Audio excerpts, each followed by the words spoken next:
একটি নির্বাচিত সরকার একটি অনির্বাচিত সরকারের যে সবার চেয়ে বেশি ভালো, কারণ তারা জনগণের সরকার প্রতিষ্ঠা হয়। একটি অনির্বাচিতকালীন সরকার বেশি দিন টিকে থাকতে পারে না।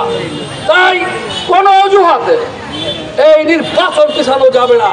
নির্বাচন সুষ্ঠু সুন্দর, যে তারিখ ঘোষণা করেছে সেই তারিখে নির্বাচন হতে হবে। এনসিপি, জামাত ইসলাম পিআর পদ্ধতি করছে, বাংলাদেশের জনগণ পিআর পদ্ধতি জানে না। আমরা বলেছি প্রচলিত আইনে, প্রচলিত সংবিধানে যেভাবে রয়েছে সেভাবে নির্বাচন হবে এবং নির্বাচন হবে ফ্রি ফেয়ার এন্ড ক্রেডিবল, এবং আমরা ইনক্লুসিভ একটা নির্বাচন চাই।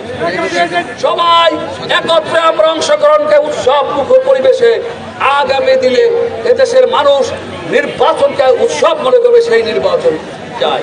এই নির্বাচন করে যারা ষড়যন্ত্র করবে, আজকে এই প্রতিষ্ঠাবাসীকে আমার নেতা কর্মীর কাছে অনুরোধ রইল, আমরা আংশিক জয় হয়েছে, আগামী দিনে ভোটের অধিকার প্রতিষ্ঠা পর্যন্ত আমাদেরকে আন্দোলন সংগ্রাম চালিয়ে যেতে হবে। গণদায়ী রাষ্ট্রের মালিক জনগণ, জনগণের কাছে জনগণের মালিকানা যতদিন ফিরে নিতে না দিতে পারবো ততদিন বিএনপির সকল নেতা কর্মী অত্যন্ত প্রহরীর মতো থাকতে হবে।